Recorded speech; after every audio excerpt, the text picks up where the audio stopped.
Hello all, I hope you're doing well. Today I would like to talk to you about cranial nerve 3, known as oculomotor. It's the first motor nerve. And I want to give you a brief overview of its anatomy and function, as well as give you some basic toning exercises that could serve as warm-up exercises before you do yoga or any other type of physical fitness.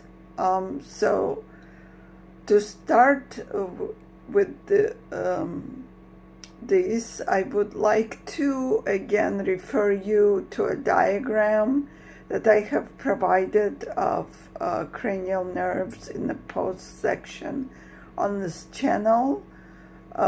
It would be helpful for you to follow along or review it. You could also choose any diagram you like.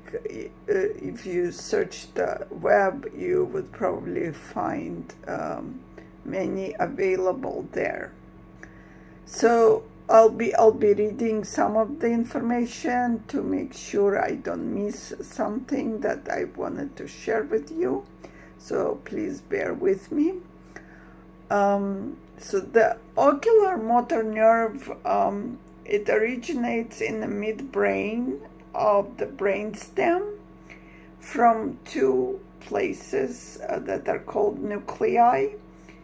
One of them is called oculomotor nucleus, and the other is actually accessory parasympathetic nucleus. As it exits the brainstem, it goes through a slit-like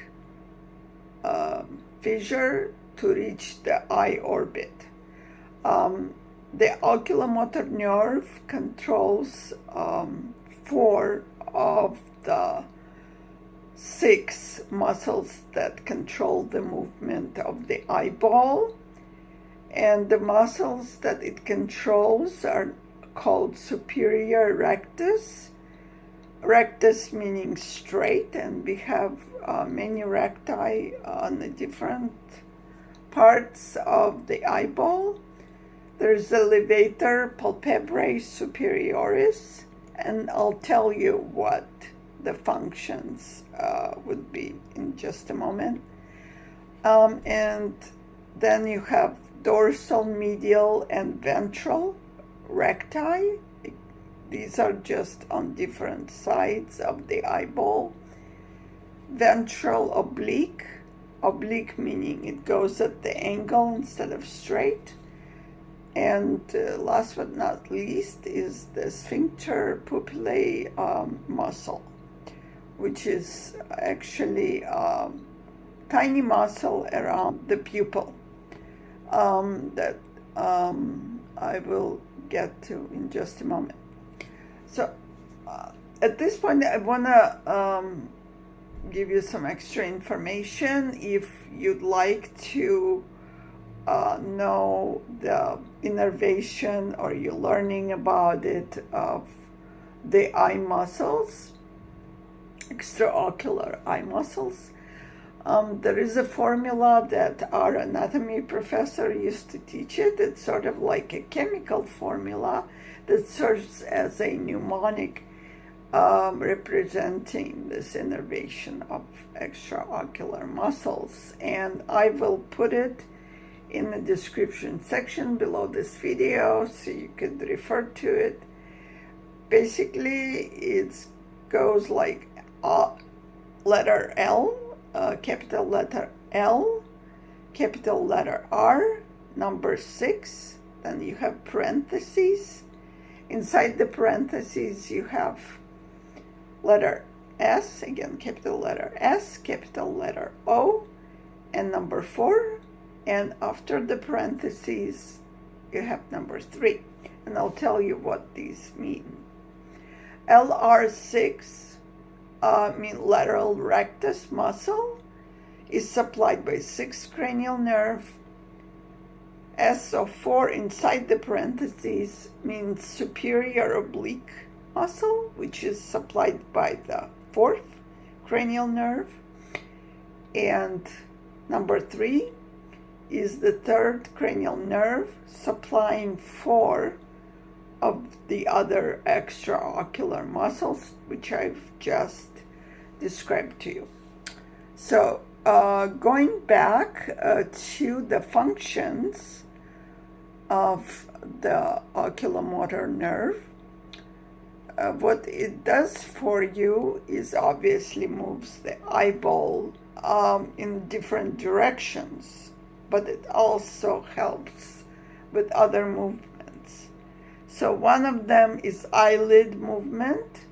So the muscle that is I named before, levator palpebrae superioris, that muscle actually lifts your upper eyelids so you can open your eyes. The next function is eye rotation. By controlling the straight or recti muscles, as well as oblique muscles, you can move your eyeball in many different directions. Pupil constriction is done by sphincter pupillae muscle, which I've named before as well. It constricts the pupil, and that allows for less or more light to enter your eye. And please also remember that this is a parasympathetic outflow that controls this particular function. So when you have something happening in the autonomic nervous system, such as when you switch states, those are fight, flight, or freeze, your pupil size will also change.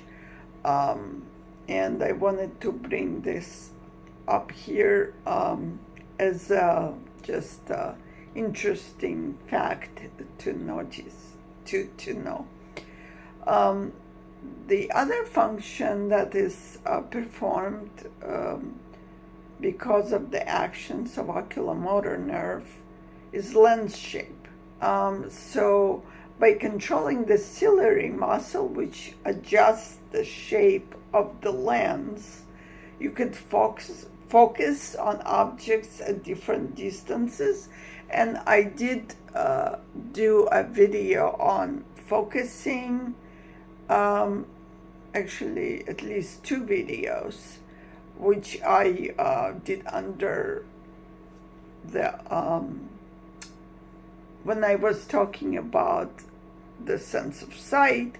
It will definitely help with the sense of sight, but it could also help in this case to note that you could be doing focusing exercises to tone oculomotor nerve as well. So as far as the exercise portion that I wanted to introduce here, so the first thing that you could do, and you could do this either sitting down or standing up, whatever you find more comfortable, you will be able to notice more if you do it standing up. So I'm just gonna stand up for a moment and hope you could see my eyes well. If not, just try to zoom in perhaps. And you would want to just kind of relax, ground yourself first, and then open and close. I already closed, but you could slowly close and open your eyes.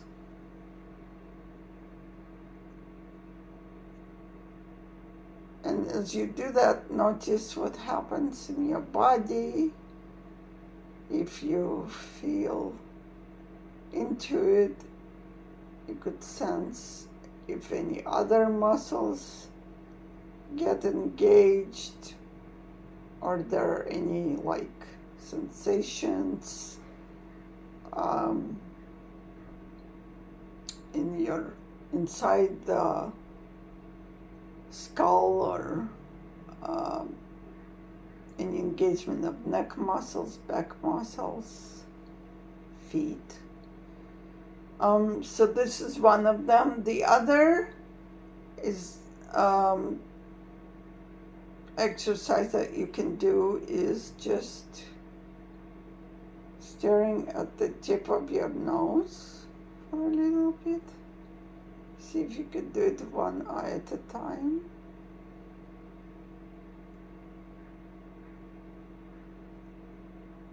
This does require one to kind of slow down, which in and of itself is already healing for the nervous system.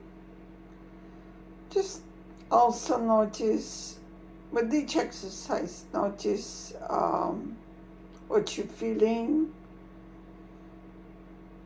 If you want to use your other muscles, and see if you can do it a little faster or slower and things like that.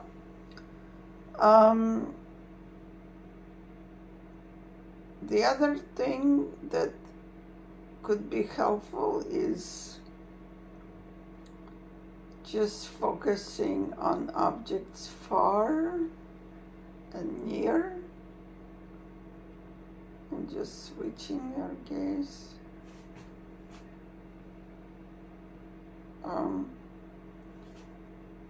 You could also try to look down.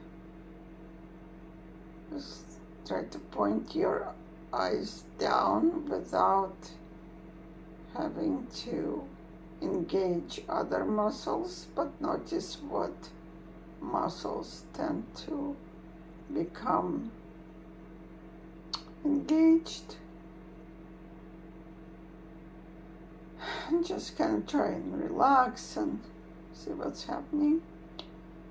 And the last exercise I want to show today is looking up. Maybe I'll just stand to the side a bit.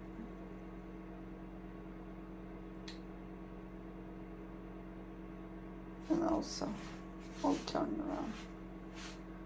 So you're looking up and noticing if your body wants to move, and if back muscles are engaged, neck muscles are engaged. If it's easier to want to lift your head up, you could do that to lessen the strain on the other muscles. So these can be done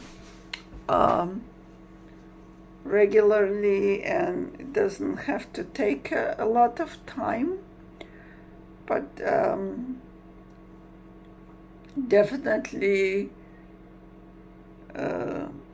put me at ease, and made me more aware of the present moment. I am interested if you find this helpful, as always, and please don't hesitate to reach out if you have any comments, questions, or concerns.